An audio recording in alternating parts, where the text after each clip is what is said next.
Okay folks, the last minute there I decided to split the final video into two, so you're now watching the second of the two videos on neurotransmitter and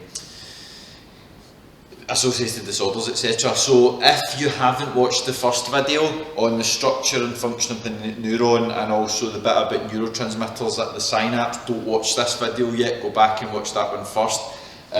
You'll hopefully see here I've tried to work my way through this list. So the structure and function of neurons, covered by the first video. Neurotransmitters at synapses, covered by the first video, right? So we're now into the third of the five. These three we will cover in this video. So the next thing to talk about, after we understand how neurotransmitters work, i.e. from the last video, what we're going to look at is two neurotransmitters that you need to know very specific things about, and in what way those two neurotransmitters affect our mood or behaviour. So the two that I need for you to understand about are endorphins and dopamine.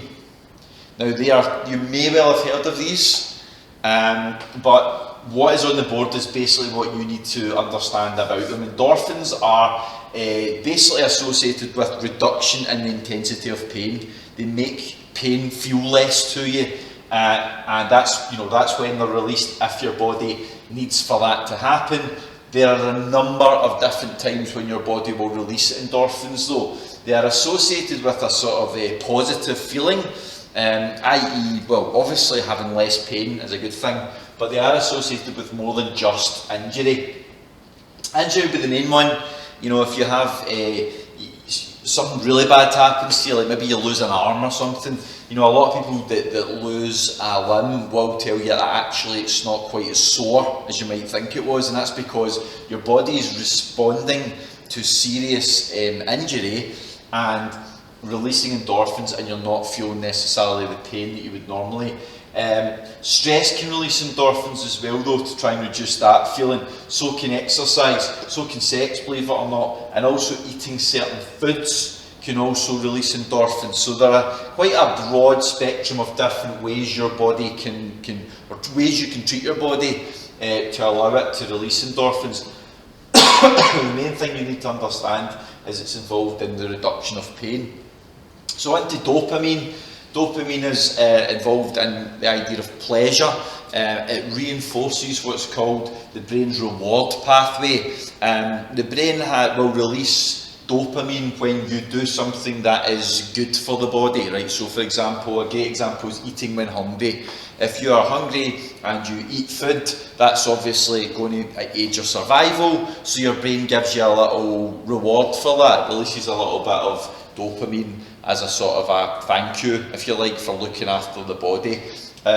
So the problem, I'm saying it is a problem, is that a lot of recreational drugs focus on this reward pathway as well. So you can take a drug like cocaine or like MDMA or something like that that will actually trigger the release of dopamine in your body, give you a feeling of pleasure, when in actual fact you're really tricking the brain into doing that. You're not actually providing the body with anything that helps its survival, so you don't really deserve that release of dopamine.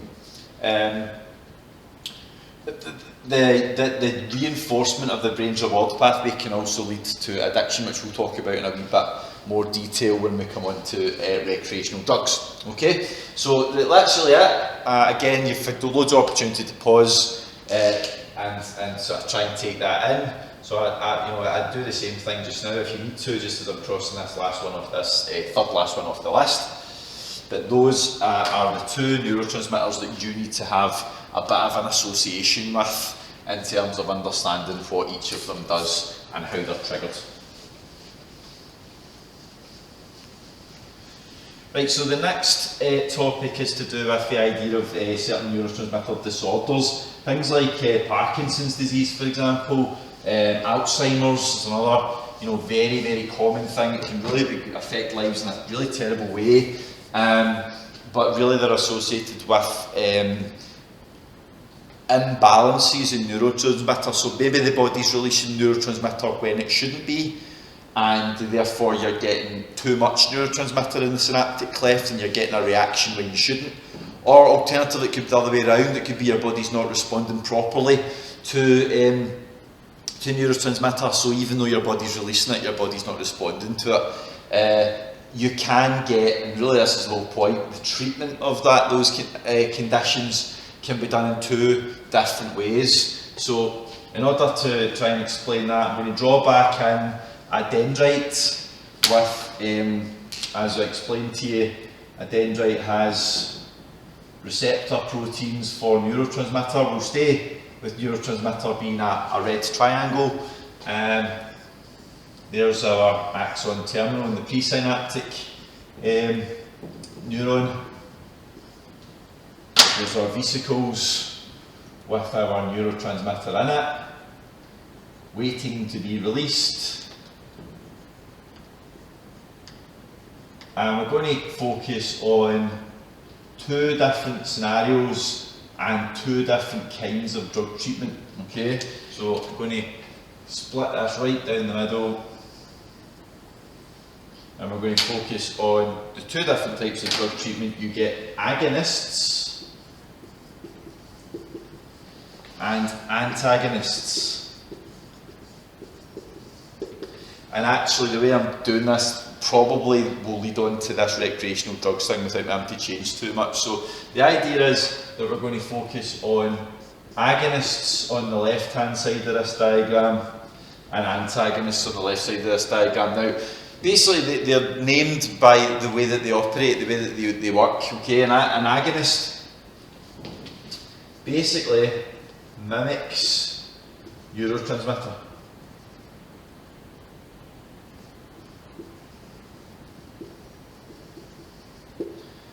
What chance you've got if I can't spell it, but there you go. Mimics neurotransmitter.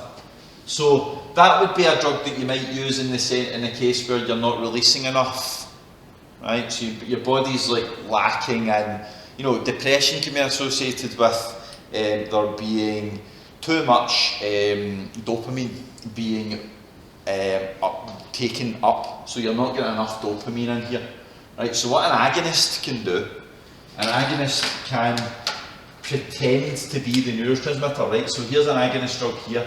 You take it into your system, whether you're probably unlikely to have injected a drug like that. It's probably be done in tablet form, so it gets digested, it moves into your bloodstream, and it finds a place to dock in. So it finds its receptor to bind to. And that means that even if your body's not releasing enough neurotransmitter to fill all the receptors, the agonist drug can help. So it can fill all the other ones that the neurotransmitter itself aren't filling.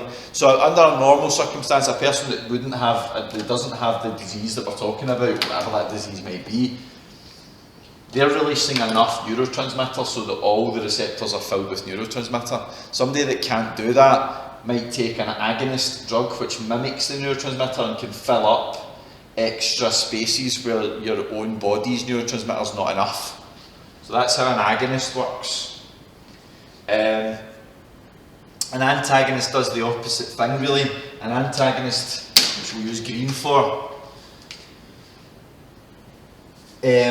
will actually prevent neurotransmitter binding. So what it'll do is it'll create a wee block.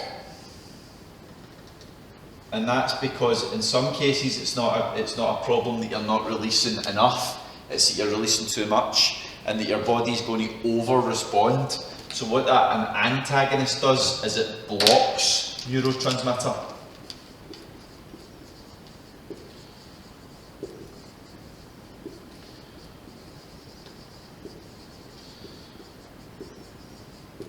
Now, obviously you don't want to get that drug treatment wrong. We have to have a good understanding, scientists have to have a good understanding of the condition that we're trying to treat. Is it a condition where we're not making enough neurotransmitter? In that case, use an agonist. Is it the case where we're releasing too much neurotransmitter, there's far too much neurotransmitter in here, and that you're going to be